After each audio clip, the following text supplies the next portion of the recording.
Life Coach Carisa here. Do you ever have that debilitating cut off at the knees feeling right before you're about to try something new? That moment where you decide you don't even want to get started because you're terrified of screwing up, being embarrassed, or being judged? That is the fear of failure, and it's stopping you from living the life you desire. This month, our theme is all about fear, doubt, owning your power. And today we're diving into how to break free from those inherited stories so you can start reframing failure as a tool for unstoppable growth. So listen in to transform your relationship with the word failure.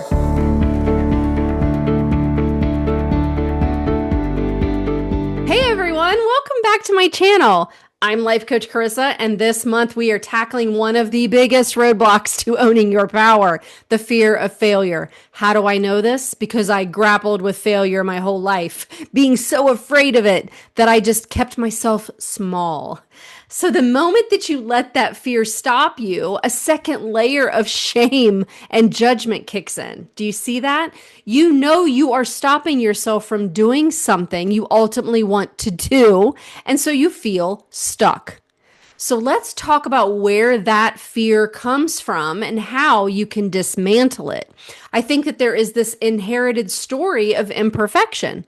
So much of our ability to try new things without becoming paralyzed comes from the fear from our inherited programming. You know, did you have parents or caregivers who were emotionally available to tell you and teach you that failure is not a bad word unless you stop trying? For most of us, I do believe that answer is no. Our parents had their own fears and limitations, and they passed them down just like it was given to them.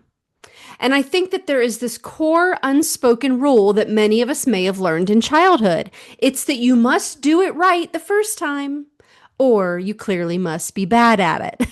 I remember not wanting to play sports because I didn't seem to thrive immediately. So then I would have learned that my takeaway is you're either good at something or you're bad at it right off the bat. No one talked me out of that belief that, I shouldn't try this, that it's okay to continue letting yourself try, even if you may face ridicule from your peers.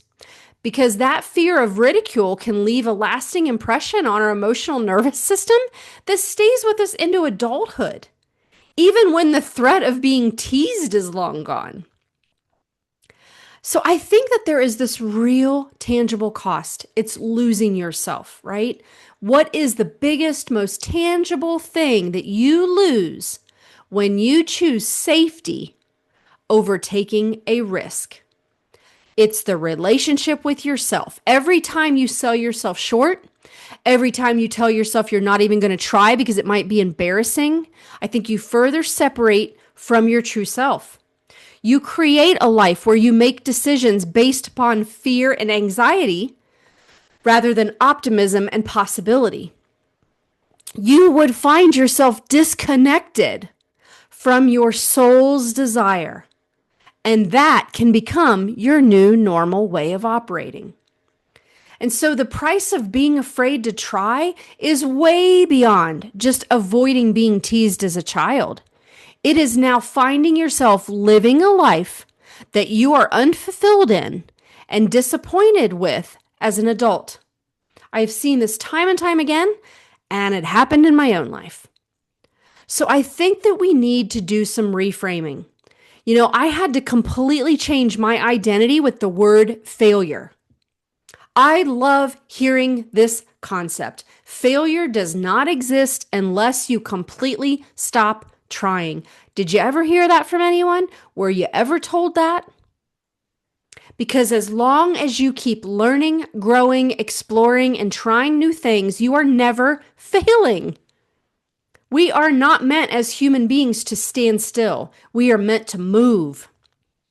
And when you move, you try new things, you experience the results, and you can tweak and you can get better until you learn a skill or improve your ability if you choose to. The whole idea is that we are supposed to come out of the gate being a winner is a myth. We were not built for that. Just think about walking as a child. If we were meant to do it right away, we wouldn't have had to go through all of the time of crawling and rolling and then walking and falling and stumbling and skinning our knees. From the very design of who we are meant to try and fail and keep going. So my mantra now is simple. Failure is when you stop trying, Carisa. Experience is when you try new things. You simply notice what came easy, what was hard, and what you would like to tweak, and you change your relationship with that whole process. You can own your power. The single most important action that you could take this week to move past a specific fear or failure that you have is to begin to own your own power by challenging the fear that you have with logic. Ask yourself, what's the worst that can happen? How high are the stakes if the outcome is not what you want? Is it truly devastating? Is that a story that we are embellishing that's adding to our fear? And how can you build a stronger relationship with yourself and increase your resilience by simply going through it, taking the first step, the next step, the next step? The situations that are truly high stakes and detrimental, I think, are going to be fewer and far between. Start small. Pick the most minimum baseline action you can take and commit to doing it. Then watch yourself grow through the process. That small success will be the first brick in the foundation of your new fearless self. Because remember, failure is only when you stop trying. What are you keeping yourself from trying today, experimenting with today, pushing yourself, challenging yourself with today? Because you are afraid of failure. Start there. Get some clarity around it. All right, everyone. I hope this conversation has given you the courage to challenge the inherited stories that are holding you back. Remember, your power is not found in perfection. It's found in the willingness to keep trying.